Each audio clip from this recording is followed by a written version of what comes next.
Hello, everybody. Welcome to the Quantum Success Show, where you can get your information and inspiration to create your desires. I'm super excited because I have the amazing Dr. Joe Vitale with me. He is a well-known writer, has appeared in many films, including The Secret. He is one of the most popular and powerful writers of our times. He's written so many different books, and the one that I am super excited to talk to him about today is his new book, That Money Loves Speed. Correct, Joe? That's it. Money loves speed. I was just reading it earlier because money loves speed. I love it. Yes. It's so true, because money is energy, and energy likes speed, and energy likes to flow as long as we're not getting in the way of it. So what made you write this book? Well, I've been saying money loves speed for about 10 years, and it's out there in the marketplace. And there was a friend of mine, you might even know him, Marlon Sanders. He's an eccentric internet marketer. He's been around since the internet was born, back in the pioneer days. And he said, Joe, everybody's talking about Money Loves Speed. Everybody credits Money Loves Speed to you, but you don't have a book called Money Loves Speed. So, Christy, you know what I did?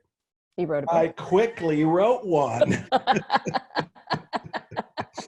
You speedily wrote your book. I did. I accelerated it. And this is a lesson right here. I was in the movie The Secret, as you pointed out, but I was in the movie and I said, the universe loves speed. This is an adaptation of that, because what I'm referring to is when an idea comes to you or an opportunity comes to you, you must act on it. Because if you don't, somebody else is going to do it and somebody else is going to profit from it. More than that, when you act on something really quickly, there's a rush of energy that comes with an idea. You know, when you get a great idea, like for your book that'll be coming out, and when I get ideas for music or songs or books or whatever it happens to be, there's a rush of energy. It's like you're hit by lightning. You can use that energy to get the idea done.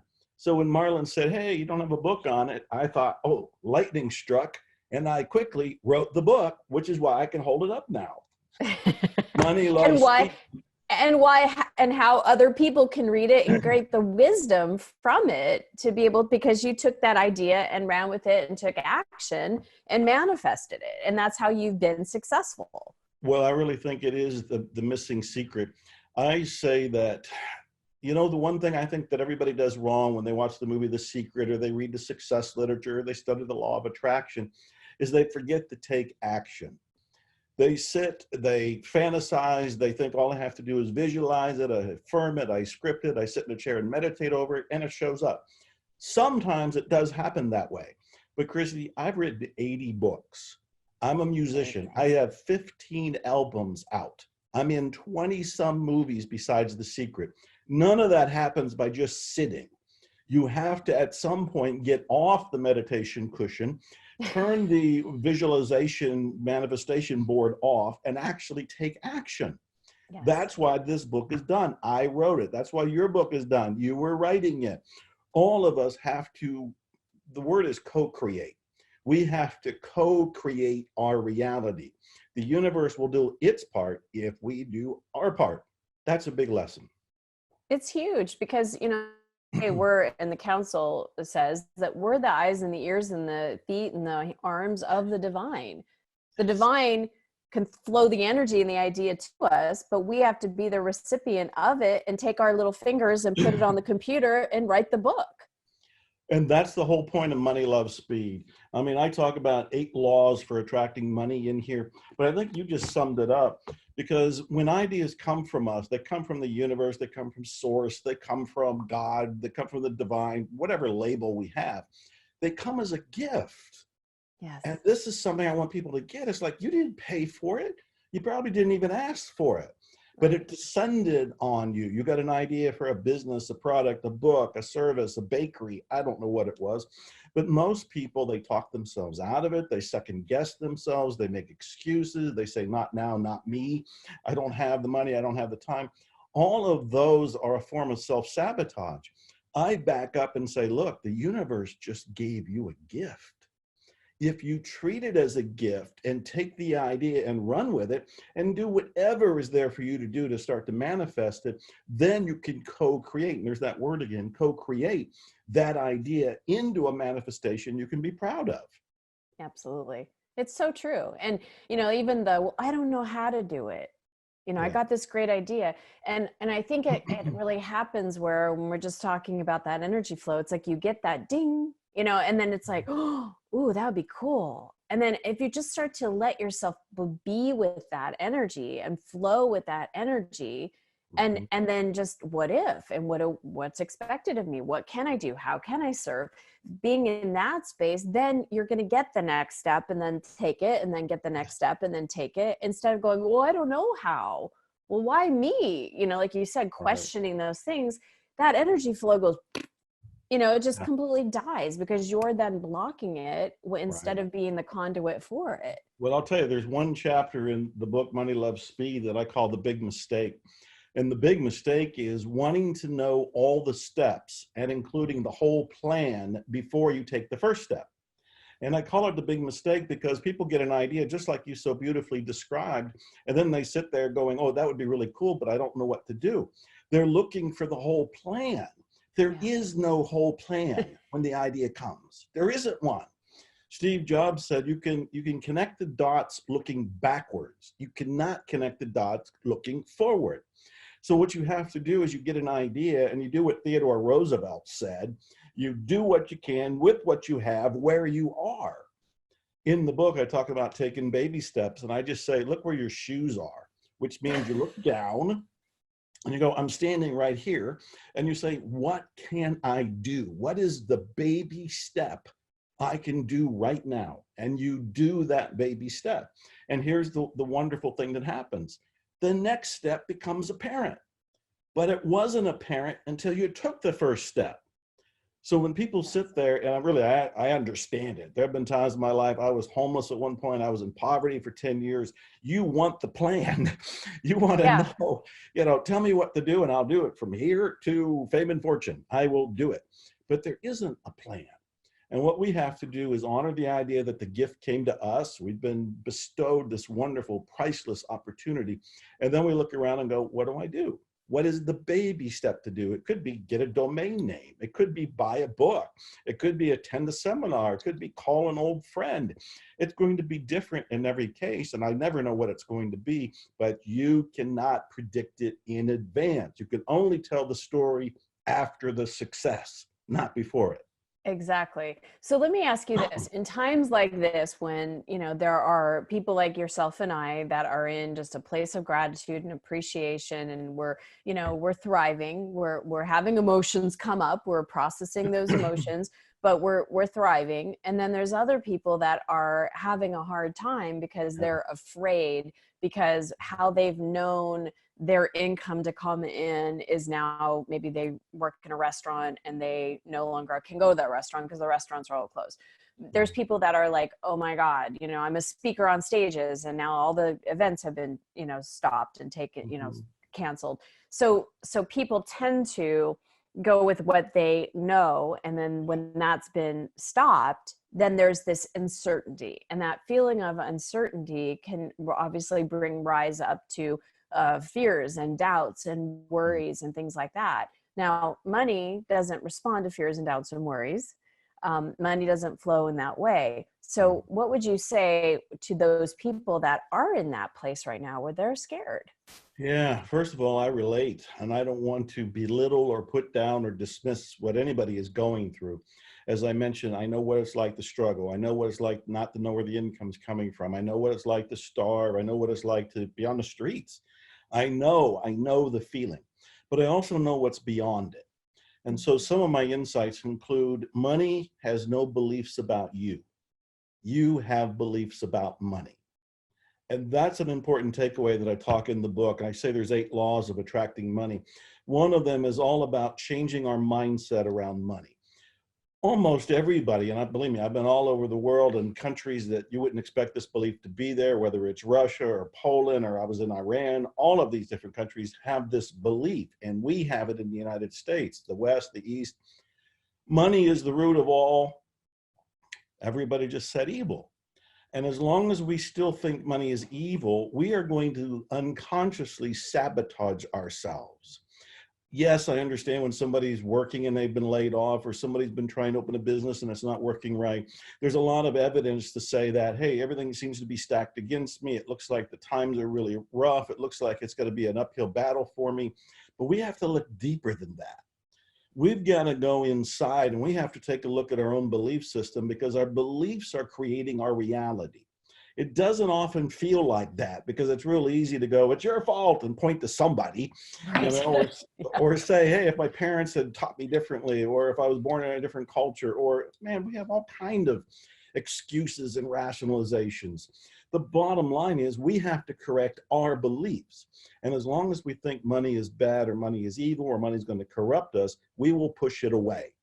I will often point out to people, hey, have you ever noticed that you get money just in the nick of time to pay a bill, and then you're broke again? Why do you think that is? They didn't want money. They allowed it to come in for a window of a moment and then got rid of it. This is why lotto winners might be even more broke after they claim millions of dollars. You know, on average, I think it's 3 years later, they're more in debt than before they won the lottery. Their mindset isn't there. So I tell people, you got to look at your mindset. You have to make love to money. And the phrase that I use here is a quote from Arnold Patton, and I have it in the beginning of the book. He says, the sole purpose of money is to express appreciation. The sole purpose of money is to express appreciation. I'm telling you, that one single thought, if we just love that, absorb that, integrate that, let that be the new programming, it will transform our relationship to money. The wealthy people that I know aren't in love with money. They leverage money, they use money, they appreciate money, but they're not in love with it. And this is a key difference. So anybody that is struggling right now, I know it's really difficult to say you have to go inside and start to have a different relationship with money, but it all begins with gratitude. If you don't mind me telling you this quick story here, Christy, way back. I love your stories, Joe, so go ahead. Well, way back when I was broke and unknown and living in a dump, and I had no work and I was unemployed, and this is back in Houston, this might have been in the 1980s, and I'm reading all the books, I'm attending the free events because I couldn't afford pay ones, and I'm doing everything right. I'm not into drugs, I'm not into alcohol, I'm not doing self-destructive things. I actually have big, noteworthy, noble goals, but they're not happening. And I kept hearing about gratitude. And I thought, yeah, well, I'll be grateful when I have something to be grateful for. But I kept reading about it and hearing it and being told that's not how it works. You have to be grateful now. And I remember going to my dump of a room and an efficiency that I could barely afford $200 a month to pay. And I had a clunker of a car. When it broke down, I broke down. The whole world collapsed for me. I know what it's like to struggle. And I picked up a pen, or I picked up a pencil. This is a pen, but I picked up a pencil. And I flippantly started to say, I'm grateful for the pencil. I was not grateful. I am grateful for the pencil. And I played along with the exercise going, okay, with this pencil, I can write a grocery list. Yeah. And I can write a suicide note, and I can write a poem, and I can write, and it's made up shit. But I kept talking. And after a while, I started to realize I can write the great American novel. I can write a movie script. I can write a song that might awaken lovers. I could write a manifesto that could change the world. And I got excited. And every time I tell the story, I get excited. And I turned the pencil over and there was an eraser. And I went, oh my God, this is genius. I can erase the suicide note. I can correct the grocery list. I can revise my novel. And within minutes, I went from a skeptical, angry young man to somebody who was grateful for life. And I credit that moment as a turning point of my life. And I always tell people, well, remember, first, I was angry. I didn't do this out of gratitude. I did this to prove it wrong. And as I did it, I started to feel gratitude. And nothing in that moment changed. I'm still in the dump. I'm still with the clunker of the car. I'm still alone. I'm still unknown. I'm still broke. But something in me changed. And from that moment on, I was able to see opportunities and slowly start to get published. And even today, I spend time to be in gratitude. And very often, if I'm in Texas and I stay at home, I'll be in a hot tub and I'll look at the sky and I'll just say, thank you, thank you, thank you, genuinely grateful. But it began with a false gratitude that turned into a real gratitude. And that's what I say people have to do. And I understand when you're struggling, it's difficult, but you've got to find the reasons to be happy and the reasons to be grateful right now. Absolutely. I love that story. And I didn't know that story. You got me in tears here. It's so really beautiful because it is so true. There's always something to be grateful for. There's always something to be grateful for. Absolutely. But when you head in the crap, you know, it's hard to be grateful for the crap, but you got to be grateful for the crap because even the crap is a gift. In a way, it becomes a motivator for something else. You have to get to the mindset where it's all good. And I know that's another tough one when we say that. It's there's some biggies out there, like take responsibility for your life. Sometimes it is really tough to do it and you feel like you don't want to. And things like finding the good in everything. There's good in every situation, every moment, every person. Sometimes it sure doesn't look that way. But these are the tough things that the more advanced people, and I know the people that come to your show are that way, are going to have to absorb and live from. We actually have to come from that. And when it comes from gratitude, boy, I'll tell you, if we really look at the gratitude that we get, all the things that we get, we can't outgive the universe. We're sitting right here and there's air. I mean, I'm not doing anything to get this air. I'm not paying for this air. The planet is balancing itself. And I'm not floating out of my chair because of the law of gravity. And there's this wonderful thing that's keeping me here so you and I can converse. And if we start looking at the technology, my God, this wasn't possible 20 years ago alone. And we start looking at our bodies, and my body is taking care of it. I'm 66 years old, and somehow this is functioning. I'm not doing much but feeding and watering it. And, you know, we can go on with this. And if we start to really dissect the invisible things that we take for granted and we don't even stop to look at, there is so much to be grateful for. We should drop to our knees in awe and tears in our eyes in gratitude. That's the place that we can change our lives. Mic drop.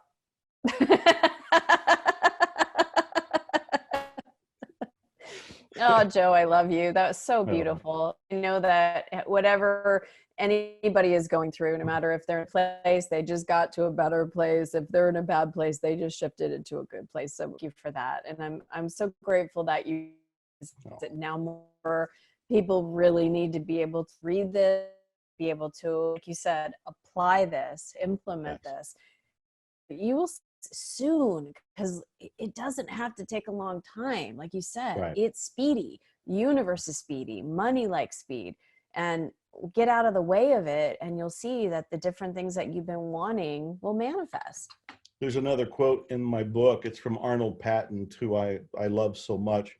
And Arnold Patton said, "We do not create abundance. We create limitations." And I want people to stop and think about that, because this is the point of the book, is once we get rid of our limitations, which are the internal beliefs, our thoughts, our feelings, our database of memories that are judging us and our past and our relationship to money, once we clean that up, abundance is naturally there. So this is the great news of all time. Once we take care of the internal, the external almost automatically self-corrects.